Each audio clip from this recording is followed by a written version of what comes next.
Equation क्या होती है?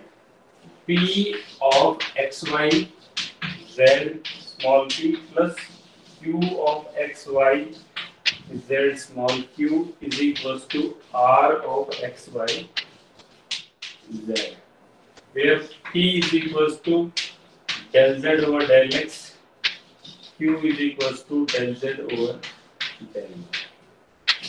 ये क्या है? क्वेसी-लीनियर डिफरेंशियल इक्वेशन और पार्शियल डिफरेंशियल इक्वेशन, ठीक है? यही फॉर्म थी स्टैंडर्ड फॉर्म।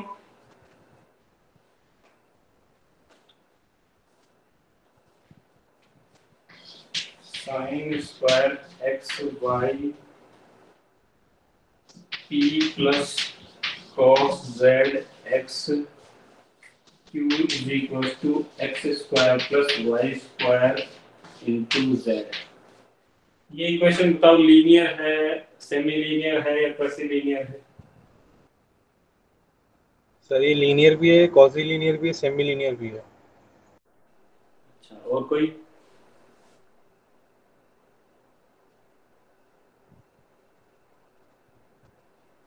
और कोई बताएगा एक बार? सर सॉरी सर, ये अपने सिर्फ क्वासी लीनियर है सर। क्वासी लीनियर है। यहाँ z आ गया है ना, यहाँ z का जेड की वजह से, हाँ सर, जेड की वजह से, z की वजह से क्या हो गई? क्वेसी लीनियर हो गई। यदि ये z नहीं होता और सिर्फ ये होता एक्स स्क्वायर वाई या फिर एक्स वाई का कोई फंक्शन होता, अब बताओ। अब ये इक्वेशन देखो, पी क्यू और z की सिंगल सिंगल पावर है, तो ये इक्वेशन लीनियर भी है, सेमी लीनियर भी है और quasi linear. Clear? Quasi linear में अपने को सिर्फ और सिर्फ p की सिंगल पावर चाहिए और q की डिग्री 1 चाहिए। p और q दोनों की डिग्री 1 चाहिए। z की डिग्री कुछ भी हो, कोफिशिएंट में कुछ भी हो, इनके कोफिशिएंट में कुछ भी हो, सिर्फ p और q की डिग्री अपने को 1 चाहिए। क्लियर है? Yes sir. तो अपन क्वेसी लीनियर डिफरेंशियल इक्वेशन का सॉल्यूशन करने जा रहे हैं, जिसमें लीनियर और सेमी लीनियर ऑटोमेटिक कवर्ड होंगी, है ना? तो क्वेसी लीनियर डिफरेंशियल इक्वेशन का सॉल्यूशन अपन करेंगे लाग्रांज मेथड से। अपने सिलेबस में कौन सा मेथड है? Lagrange method. तो लाग्रांज मेथड क्या कहता है?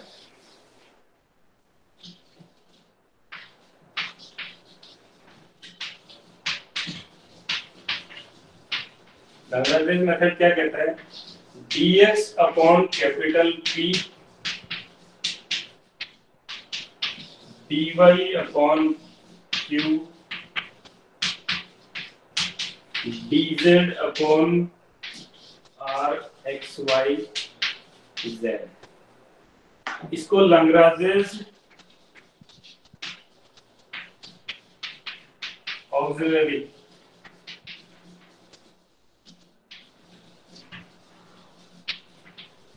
इक्वेशन लिखते हैं। यदि कोई क्वेसी लीनियर इक्वेशन है, quasi linear partial differential equation है, तो लाग्रांज मेथड में अपन सबसे पहले स्टेप में क्या करेंगे? लाग्रांज ऑक्सिलरी इक्वेशन लिखेंगे, जो होती है dx ओवर ये स्मॉल p का जो कोफिशिएंट है, जो यहाँ पे जो फंक्शन है वो p, dy ओवर q का को जो कोफिशिएंट फंक्शन है वो q of x y z, dz over r। Clear है? सब लोग ये इक्वेशन लिख पाएंगे? कोई भी क्वेसी लीनियर इक्वेशन दे दे तो सब लोग लिख सकते हैं ये वाला, है ना? Yes sir. तो जैसे ही अपन लाग्रांज ऑक्सिलरी इक्वेशन लिखते हैं, उसके बाद अपना काम रहता है स्टेप सेकंड में। स्टेप फर्स्ट में अपन ऑक्सिलरी इक्वेशन लिखेंगे। इनमें या तो इन दो इक्वेशन से या इन दो इक्वेशन से या तीनों के कुछ कॉम्बिनेशन से दो सॉल्यूशन अपन निकालते हैं। u is equals to a और v is equals to b, b या c1 और c2। दो ऐसे फंक्शन देखो, ये dx dy dz अब यहाँ ध्यान देने की बात है, डी मैंने डेल नहीं लिखा, डेल नहीं है यहाँ पे, डी है, समझ रहे हो ना। dx का मतलब रेगुलर, अपनी जो ऑर्डिनरी डिफरेंशियल इक्वेशन वो dx, पार्शियल डिफरेंशियल इक्वेशन नहीं आएगी। इन दोनों से क्या होगा, इन दोनों से अपन एक डिफरेंशियल इक्वेशन बनाएंगे, ऑर्डिनरी डिफरेंशियल इक्वेशन, जिसका अपन सॉल्यूशन निकालेंगे और उस सॉल्यूशन को u = c1। इन तीनों के कॉम्बिनेशन से अपन दो लीनियरली इंडिपेंडेंट सॉल्यूशंस निकालेंगे, u और v। जैसे ही अपने पास u और v आ जाता है तो अपन f u, v = 0, ये सॉल्यूशन हो जाएगा इस डिफरेंशियल इक्वेशन का। तो 3 स्टेप में अपन इसको करेंगे। लाग्रांज मेथड से अपन ऑक्सिलरी इक्वेशन बनाएंगे, सेकंड स्टेप में अपन ऑक्सिलरी इक्वेशन से 2 इंडिपेंडेंट सॉल्यूशन निकालेंगे, थर्ड स्टेप में अपन डायरेक्ट सॉल्यूशन लिख देंगे। क्लियर है मेथड। अब ये जो सॉल्यूशन निकालना है ये अपने को सीखना है कि कैसे अपन निकालते हैं। समझ में आई है ना? Yes sir. Yes sir. तो अब इस पे अपन खूब सारे एग्जांपल करेंगे जिससे आपकी इस पे अंडरस्टैंडिंग बढ़ जाएगी।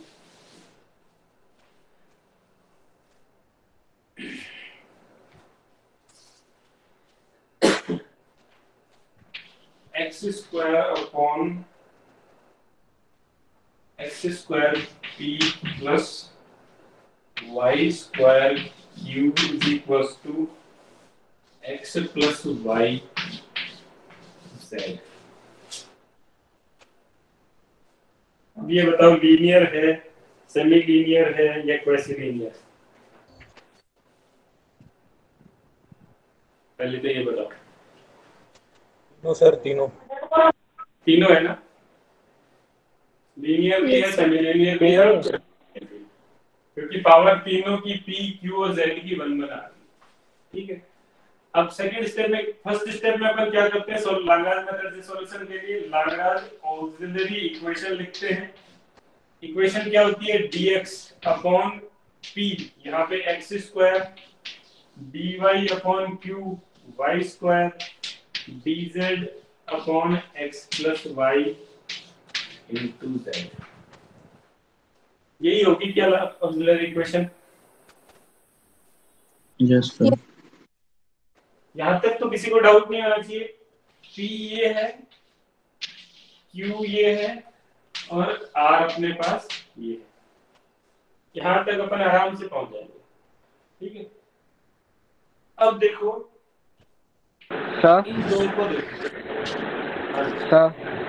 सर वहाँ पे इनटू में z भी आएगा क्या, x प्लस y के साथ? हाँ, Z भी आएगा, बिल्कुल Z भी आएगा। कंप्लीट R, क्योंकि अपनी जो इक्वेशन थी वो p plus q q = R थी, है ना। और auxiliary equation dx over p dy over q dz over R था ऑक्सिलरी इक्वेशन। तो R कंप्लीट हो गया ना, x y z का जो फंक्शन है। ठीक है। तो इन दो इक्वेशन को देखो, इनसे एक सॉल्यूशन निकाल सकते हो क्या, dx over x² dy over y²। इससे कोई सॉल्यूशन आ सकता है क्या? Yes sir. क्या आएगा बताओ? इन दोनों का इंटीग्रेशन कर लो, dx over x² = dy over y²। ठीक है। इसका इंटीग्रेशन क्या होगा, -1/x = -1/y प्लस c1। यही होगा। यस सर। और इसको मैं लिख सकता हूं 1/y माइनस 1/x = c1। लिख सकता हूं इसको मैं। Yes sir. तो u = c1 आ गया मेरे पास एक सॉल्यूशन। एक सॉल्यूशन आ गया। दूसरा सॉल्यूशन देखो कैसे आएगा। दूसरा सॉल्यूशन कोई आइडिया बताओ क्या करें कि दूसरा सॉल्यूशन आ जाए? सर सेकंड और थर्ड को इक्वेट करके इंटीग्रेट कर दो। सेकंड और थर्ड को इक्वेट करके इंटीग्रेट कर दें, पर यहाँ x भी आ रहा है, dy और dz तक तो चल जाएगा काम, पर यहाँ पे x भी आ रहा है, तो x को कैसे हटाओगे? क्योंकि dy ओवर dx कर, dy ओवर dz कर दोगे या dz ओवर dy कर दोगे, फिर भी एक x आ रहा है, उस x को तो एलिमिनेट करोगे। सर x तो कांस्टेंट की तरह ट्रीट होगा ना इंटीग्रेशन में। नहीं नहीं नहीं नहीं, ऐसा नहीं करना, x कांस्टेंट की तरह कभी ट्रीट नहीं होगा इसमें। तो आपने मेथड ऑफ मल्टीप्लायर्स देखो, ये अपन ऐसे करते थे ना, a upon small a plus b upon small b c upon small c is equal to, क्या मैं ऐसे लिख सकता हूँ a plus b plus c upon a plus b plus c, ऐसे लिख सकता हूँ? ये बराबर होता है क्या? Yes sir. क्या ये भी बराबर होता है क्या a minus b upon a minus b? ये भी इसके बराबर होगा क्या? Yes sir. ठीक है, 3a plus 4b plus 4c upon 3a plus 4 small b plus 4 small c, ये भी बराबर होगा क्या? बराबर होगा। जो ऊपर वाले के साथ कर रहे हैं वही नीचे वाले के, जो न्यूमरेटर के साथ कर रहे हैं वही डिनोमिनेटर के साथ करें, प्लस कर रहे हैं तो प्लस, माइनस कर रहे हैं तो माइनस, तो इक्वेशन बराबर होती है। ऐसा पढ़ा हुआ है ना, इसको मेथड ऑफ मल्टीप्लायर्स भी बोलते हैं। ठीक है, ये चीज समझ रहे हो ना? Yes sir. ठीक है, तो इसमें अपन क्या करेंगे, इस मेथड का यूज करेंगे। अब देखो क्या करें कि अब अल्टीमेटली अपने को ये जो डिफरेंशियल इक्वेशन है इनका सॉल्यूशन चाहिए, है ना। इंटीग्रेट करें अपन x y z is equal to c1 कोई फंक्शन आ जाए या c2 कोई फंक्शन आ जाए, c1 तो अपन ने निकाल लिया, x y z c1 या c2 कोई फंक्शन आ जाए और ये डिफरेंशियल इक्वेशन से फ्री हो, यही तो चाहते हैं अपन, यही तो एम है अपना। क्लियर है ना एम? ऑब्जेक्टिव क्लियर है? तो अब देखो dx minus dy plus dz, इधर लिखता हूं मैं, dx minus dy plus dz upon x square minus y square plus x plus y z. इससे भी काम नहीं बनेगा, सिर्फ इतना लिखें, इससे काम बन जाएगा क्या? dx minus dy upon x square minus y, ये तो बराबर होगा ना, ये इन तीनों की ये टर्म बराबर होगी ना? Yes sir. है ना, dx था तो अपॉन एक्स स्क्वायर, माइनस के साथ dy था तो माइनस के साथ वाई स्क्वायर आ गया, डिनोमिनेटर के साथ भी वही किया जो न्यूमरेटर के साथ किया। अब देखो इन दो टर्म को, इनसे कुछ बात बन सकती है क्या? dx माइनस dy, इसको मैं लिख सकता हूं x plus y into x minus y, इसको मैं लिख सकता हूं dz upon x plus y और z। अब इससे ये कैंसिल आउट हो गया, ऐसे लिख सकता हूं मैं, ये दोनों तो बराबर हो गए। और इससे देखो एक बढ़िया सी इक्वेशन बन जाएगी जो सॉल्व हो जाएगी।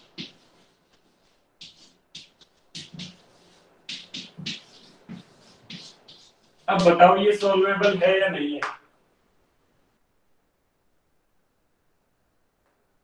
इसको मैं इंटीग्रेट करूं दोनों साइड, तो यहां तो आ गया log z, यहां आ गया log of x minus y, x minus y को t मानूं तो dx minus dy is equal to dt over t, integration किया तो वो log t आ गया, t की value x minus y is equal to log c, और इसको मैं x minus y upon z is equal to c लिख सकता हूँ या c2 लिख सकता हूँ। ये चीज समझ में आई क्या? Yes sir. आ गई ना, इतनी मुश्किल भी नहीं है। इस स्टेप से आराम से पहुंच गए थे क्या सब लोग? इसके बाद तो सिर्फ इंटीग्रेशन है। Yes sir. ठीक है, तो ये ट्रिक आपको लगानी पड़ेगी। अब देखो अपने पास एक सॉल्यूशन तो आ गया, ये और एक ये आ गया। तो थर्ड स्टेप में क्या था अपने पास? Function u v is equal to 0 अपना जनरल सॉल्यूशन होगा, और सॉल्यूशन अपने पास निकल गया function of 1/y minus 1/x comma x minus y by z is equal to 0। ये सॉल्यूशन है। अब आपको अटपटा लग रहा है क्या ऐसा सॉल्यूशन? No sir. नहीं लग रहा?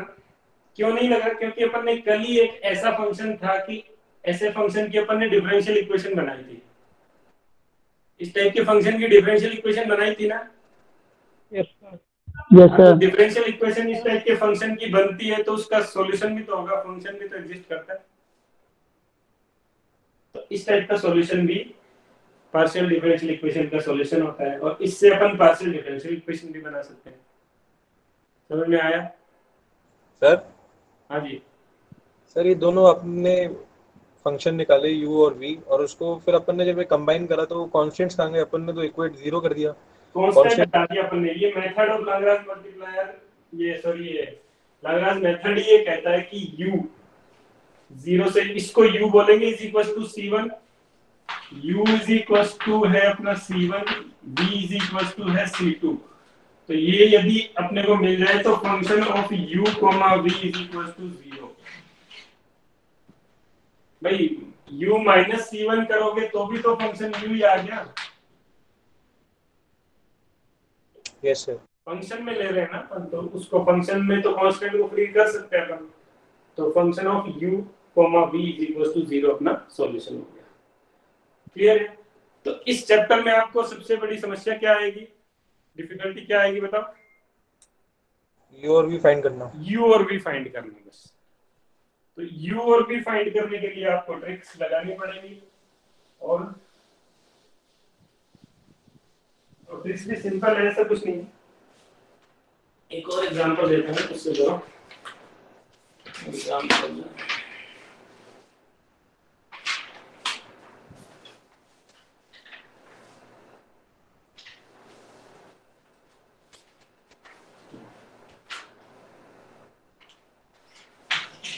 y square z over x p plus xz q is equal to y square.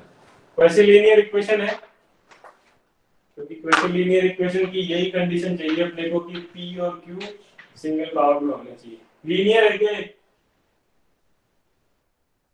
No sir. Semi linear भी नहीं है ना? No sir. ठीक है, तो फर्स्ट स्टेप में क्या करोगे? लाग्रांज ऑक्सिलरी इक्वेशन निकालेंगे। इक्वेशन क्या होगी बताओ? dx upon y square z equal to dy xz teacher upon vice का। तो अब बताओ, इसको x यहाँ x लिख दूं तो भी चल जाएगा ना? इन दो इक्वेशन को लेके सीधा सीधा एक सॉल्यूशन मिल रहा है क्या?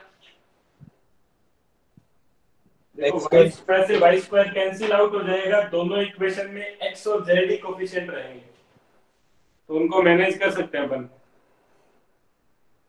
है ना?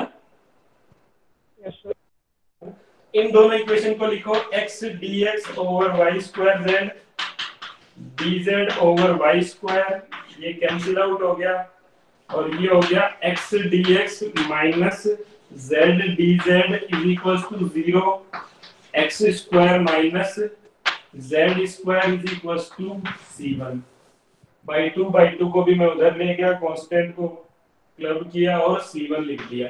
लिख सकते हैं ऐसे, या फिर आप 2 भी कर सकते हो, कोई फर्क नहीं पड़ेगा उससे। समझ रहे हो? ये u आ गया अपने पास एक। Yes sir. है ना।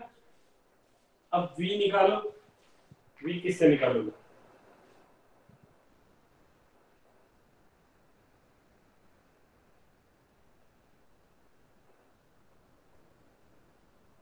v का v के लिए क्या करोगे, कौन सा कॉम्बिनेशन बनाओगे कि सॉल्यूशन मिल जाए? सेकंड फर्स्ट और सेकंड, फर्स्ट और सेकंड में जेड एलिमिनेट हो जाएगा आराम से, ठीक है। फर्स्ट और सेकंड लेके कर सकते हो आराम से, फर्स्ट और सेकंड लो, तो इन दोनों से अपना जेड एलिमिनेट हो जा रहा है और x square dx minus y square dy is equal to 0। Equation आ जाएगी अपनी x cube minus y cube is equal to c2। ये फंक्शन आ जाएगा और फंक्शन अपना x square minus z square comma x cube minus y cube is equal to 0। ये अपना सॉल्यूशन आ जाएगा फाइनल। समझ में आया? Yes sir. Yes sir. अब कोई ये मैं कह सकता हूँ कि इस इक्वेशन के खूब सारे सॉल्यूशन हो सकते हैं, ऐसा पॉसिबल है क्या? खूब सारे कॉम्बिनेशन बन सकते हैं, यहाँ पर खूब सारे कॉम्बिनेशन बना सकते हैं, फंक्शन भी अलग अलग आ सकता है। सर हाँ जी, तीन इक्वेशन लग रहा है आइडेंटिटी में, तो इसमें 2 के पेयर बने तो 3, मतलब 3 ही तो पेयर बनेंगे, तो 3 ही तो अलग अलग कॉम्बिनेशन आएंगे, 3 ही तो सॉल्यूशन आएंगे, नहीं सर? हाँ एटमोस्ट कितने आ सकते हैं? इन दोनों से बना सकते हैं, इन दोनों से बना सकते हैं 2 3, इसका माइनस ये 4, इसका माइनस करें 5, कितने भी combination dx plus dy plus dz ये कर दे, माइनस कर दे कहीं पे, कहीं 2 से मल्टीप्लाई कर दे, कहीं 3 से कर दे, तो नंबर ऑफ कॉम्बिनेशन खूब हो सकते हैं। समझ रहे हो? Yes sir. पॉसिबिलिटीज है कि उससे अपने को सॉल्यूशन मिल जाए। मैं ये कहना चाह रहा हूँ कि किसी का ये आ गया और किसी दूसरे ने इन दोनों को माइनस करके और फिर इसको इक्वेट करके सॉल्यूशन निकाल दिया, उसका दूसरा आया है, तो दोनों गलत नहीं है, दोनों ही सही है। Multiple solution can exist. Sir इसकी जो थर्ड लाइन है ना, आंसर आया, वो लाइन समझ में नहीं सर। ऊपर ऊपर की लाइन, सबसे ऊपर ऊपर टॉप की लाइन। हाँ ये, हाँ सर। तो इसको समझने के लिए तो मैंने जो मेथड बताया था ना वही है। तो u is equal to c1, v is equal to c2 कोई सॉल्यूशन आ जाता है अपना। यहाँ पे आया x square minus z square is equal to c1, x cube minus y cube is equal to c2। तो इस केस में अपन function of u comma v is equal to 0 solution बोलते हैं। इस केस में क्या सॉल्यूशन होगा बताओ? X square minus z square comma x cube minus y cube, ऐसे ही तो होगा। Yes sir. क्लियर है ना? मेथड एकदम से इसकी पिक्चर क्लियर होनी चाहिए अपने को कि मेथड क्या है। मेथड सीधा सीधा यही है कि p plus q is equal to r है। सबसे पहले ऑक्सिलरी इक्वेशन,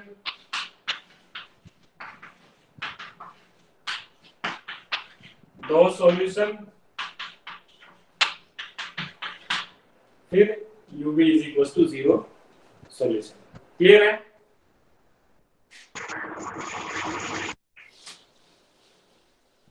ठीक है, और प्रैक्टिस करते हैं कभी।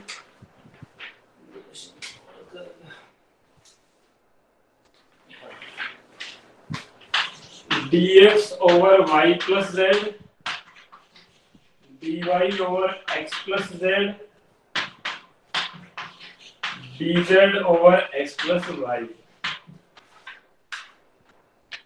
मैंने क्या लिख दिया?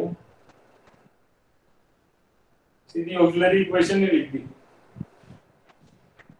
ठीक है, सीधी ऑक्सिलरी इक्वेशन लिख दी। क्वेश्चन था कि y plus z p plus x plus z q is equal to x plus y। यही क्वेश्चन बनेगा इससे, यस सर। है ना? Yes sir. तो इसके यू और वी फाइंड करके बताओ।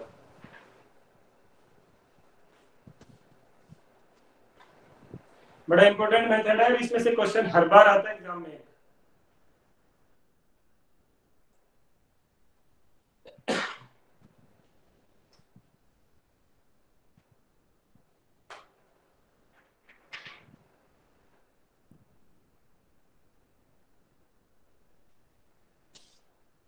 आज मैंने कुछ गेट के क्वेश्चंस कलेक्ट किए हैं, तो अब मैं वो यूट्यूब पे उसके गेट के क्वेश्चंस के सॉल्यूशन जो प्रीवियस ईयर्स में आए हुए हैं ना आपके क्वेश्चन, और आपके टॉपिक से रिलेटेड जो भी क्वेश्चन होंगे मैं उसको अपलोड करने वाला हूँ ना।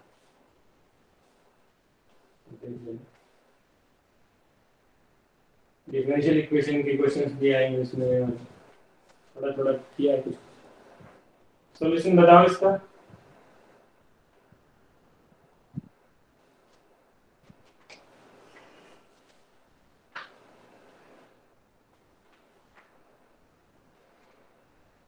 कोई आया क्या सॉल्यूशन किसी का? सर एक सोल्यूशन आ गया है, बताओ। y minus z upon x minus y equal to c1 y minus Z upon x minus y equals to c1। ठीक है, आ जाएगा ये भी शायद, निकालना पड़ेगा। कैसे किया? dx माइनस dy किया क्या? Yes sir. अच्छा, dx माइनस dy कर दिया, तो इससे y plus z minus x minus z हो गया, और इससे y माइनस x आ गया। ठीक है, इज इक्वल टू क्या किया? सेकंड और थर्ड को वो माइनस कर दिया। dy माइनस dz कर दिया होगा, और x plus z minus x minus y कर दिया, तो इससे dx माइनस dy आ गया, y माइनस x और dy माइनस dz आ गया, x minus z minus y। तो माइनस कॉमन ले लेंगे दोनों में, तो ये x माइनस y और ये y माइनस z, तो ये log of x minus y is equal to log of y minus z is plus log of c1 आ जाएगा, x minus y upon y minus z is equal to c1 आ गया। ऐसे ही किया होगा। Yes sir. सबको समझ में आया ये कैसे निकाला इसमें? Yes sir. ट्राई करो दूसरे सॉल्यूशन की ओर। y minus z upon x minus z equals to c2। y minus z upon x minus z is equal to c2। y minus z, ठीक है, ये भी कर सकते हो। इसमें y माइनस z यानी dy माइनस dz किया होगा, और dx माइनस dz को इक्वेट कर दिया होगा। Yes sir. हाँ ठीक है, इससे भी निकाल सकते हो।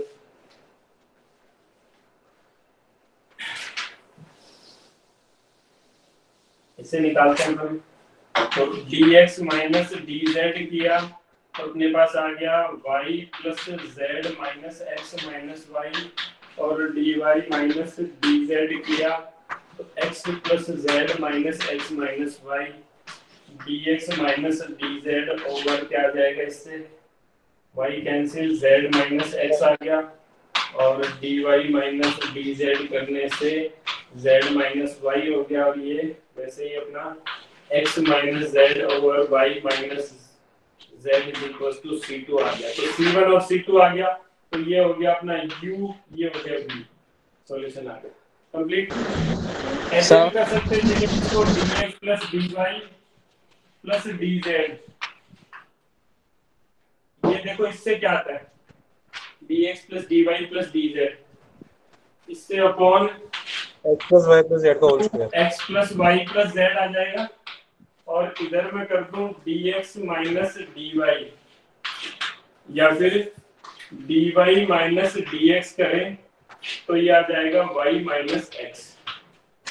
ठीक है, dy माइनस dx करेंगे तो z z कैंसिल हो गया, और इससे सॉरी dx माइनस dy करें, dx माइनस dy करें तो y और इसमें माइनस माइनस लगाएंगे तो y माइनस एक्स आ जाएगा। ये आ गया।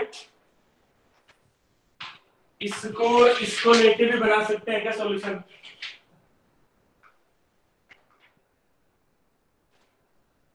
इसको लेके भी सॉल्यूशन बना सकते हैं। Yes sir. तो इससे क्या आ जाएगा? Minus log y minus x is equal to 1/2 log x plus y plus z plus log c3 जो भी है। इससे आ जाएगा ये under root x plus y plus z 1 और इनटू कर दो y minus x is equal to c3। ठीक है, सॉल्यूशन बदल गया अपना, u और v में से u भी बदल गया, तो मल्टीपल सॉल्यूशन आ सकते हैं इससे। क्लियर है सर? सर अगर और कुछ अगर हम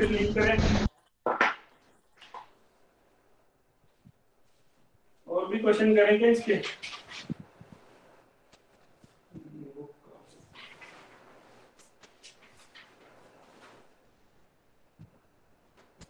सर हाँ जी बताओ।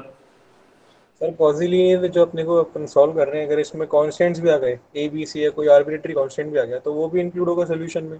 तो पार्शियल डिफरेंशियल इक्वेशन में वेरिएबल्स वाले अपने आर्बिट्री कांस्टेंट्स इन्वॉल्व हो जाएंगे, तो पार्शियल डिफरेंशियल इक्वेशन में तो वही तो रिमूव करते हैं अपन जब पार्शियल डिफरेंशियल इक्वेशन बनाते हैं। तो उन कांस्टेंट को कैसे रिमूव करेंगे अगर वो भी इंक्लूड हो गए तो अपने पीडी में इसमें? देखो, एक तो तुम इस चीज को समझो कि फंक्शन ऑफ p जो है वो function of x plus y x y z का है, तो इसमें कांस्टेंट भी आ सकते हैं। फंक्शन दे दिया तो उसमें कुछ भी आ सकता है। अब देखो इस इक्वेशन में लिखता हूं p plus q is equal to 1। ठीक है, इसका सॉल्यूशन क्या होगा? dx upon 1 is equal to dy upon 1 is equal to dz upon 1। x minus y is equal to c1, x minus z is equal to c2। Solution हो गया। Yes sir. तो constant function जो है यहाँ पे वो function है, अब f ऑफ x है, ये क्या f of x is equal to 1 है, तो ये क्या फंक्शन ऑफ x नहीं है क्या?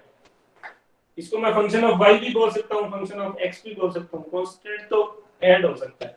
एक्स स्क्वायर प्लस 3 ये फंक्शन ऑफ x नहीं है क्या? एक्स स्क्वायर प्लस 3 तो फंक्शन ऑफ x है ना। एक्स स्क्वायर प्लस 4 कर दें, x square plus sine y plus 3 करें तो फंक्शन ऑफ एक्स वाई है, तो कांस्टेंट आ सकते हैं। अच्छा, ये जो डिफरेंशियल इक्वेशन में उल्टा अपन चलते हैं कि डिफरेंशियल इक्वेशन से अपन सॉल्यूशन पे जाते हैं तो आर्बिट्रेरी कांस्टेंट आ सकते हैं, सॉल्यूशन से अपन डिफरेंशियल इक्वेशन पे जाते हैं तो अपन आर्बिट्रेरी कांस्टेंट को हटाते हैं। ये बात समझ में आई? Yes sir. ठीक है, क्लियर है तुम्हारा डाउट? यस सर। और किसी को कोई इश्यू, कोई इसमें कोई डाउट आ रहा है तो बताओ। अल्टीमेटली आपको क्या है, इसकी प्रैक्टिस करनी पड़ेगी, ये dx माइनस dy और इन सब की कुछ और एग्जांपल मिल जाए तो मैं कर लेते हैं। अच्छा, यहाँ पे sin x p square plus x square cube is equal to 4xyz, इसका सॉल्यूशन बताओ। नॉन लीनियर है।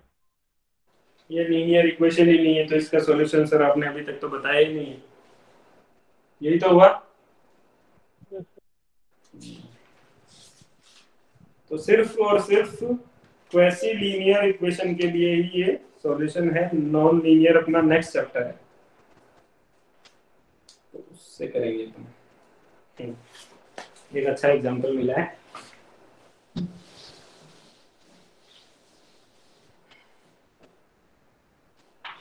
P plus 3Q is equals to 5Z plus 10 y minus 3x।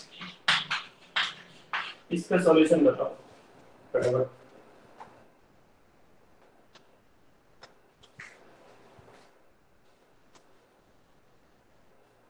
Question दिख रहा है ना सबको?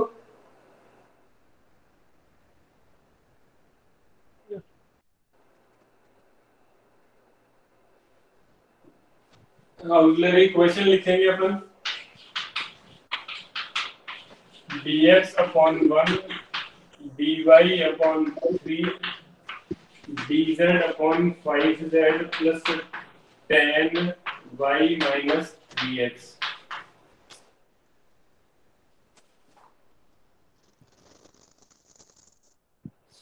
इन दो से एक सॉल्यूशन आ जाएगा।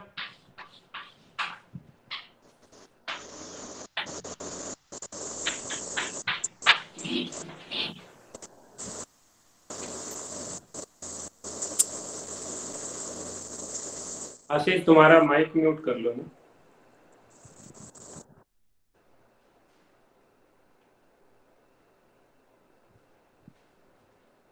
एक सॉल्यूशन आ गया इससे।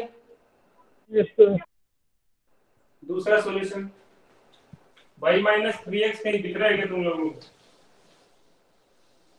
Yes sir. इसको इसमें यूज कर सकते हैं अपन। C1 10 C1 लिख सकते हैं इसको।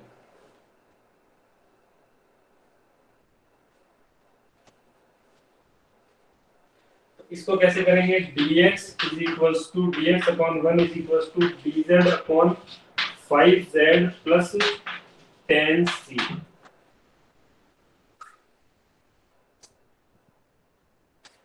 तो ये इक्वेशन क्या बन गई अपनी? dz over dx is equals to 5z plus 10c और dz over dx minus 5z is equals to 10c। अब बताओ इसका सॉल्यूशन।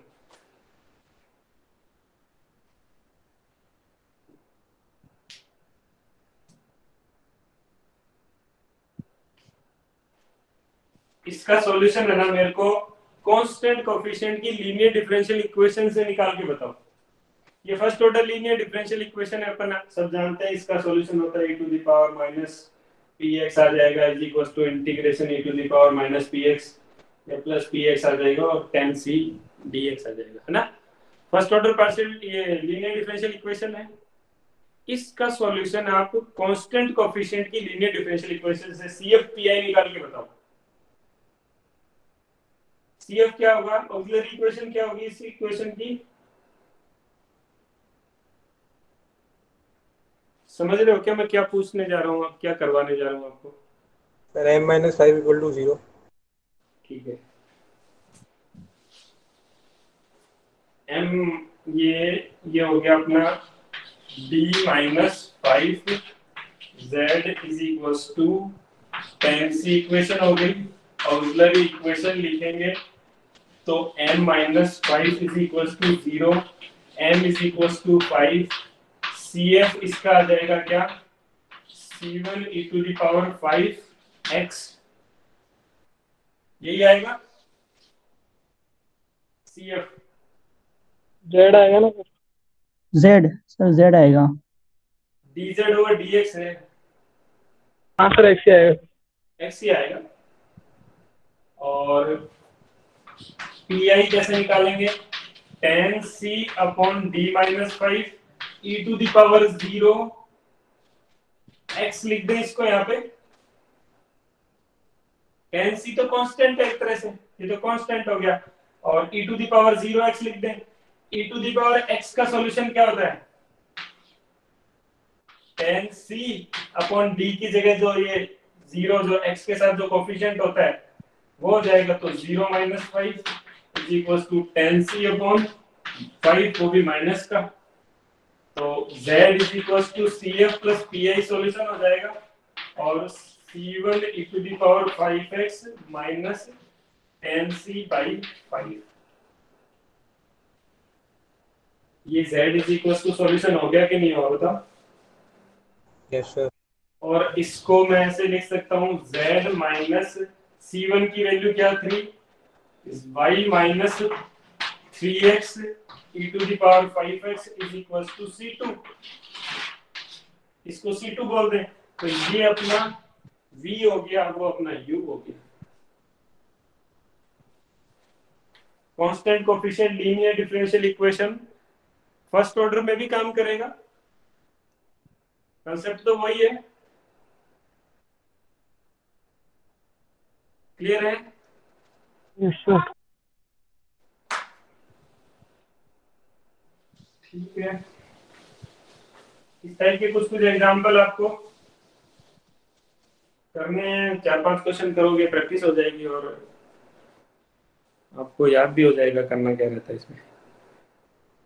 ठीक है, नेक्स्ट क्लास में अपन नॉन लीनियर डिफरेंशियल इक्वेशन पढ़ेंगे, पार्शियल डिफरेंशियल इक्वेशन, और उसमें चारपिट मेथड का फॉर्मूला लिखेंगे और स्टैंडर्ड फॉर्म करेंगे। तो चारपिट मेथड के जो क्वेश्चन थे वो आपके सिलेबस से इस बार हटा दिए। तो स्टैंडर्ड फॉर्म 4 स्टैंडर्ड फॉर्म्स हैं, उनमें से 2 शायद नेक्स्ट क्लास में करेंगे। ठीक है, एंड करते हैं class. Yes sir. Thank you, sir. Thank you sir. समझ में आ रहा है ना तुम लोगों को? Yes sir. Yes, sir. Thank you sir.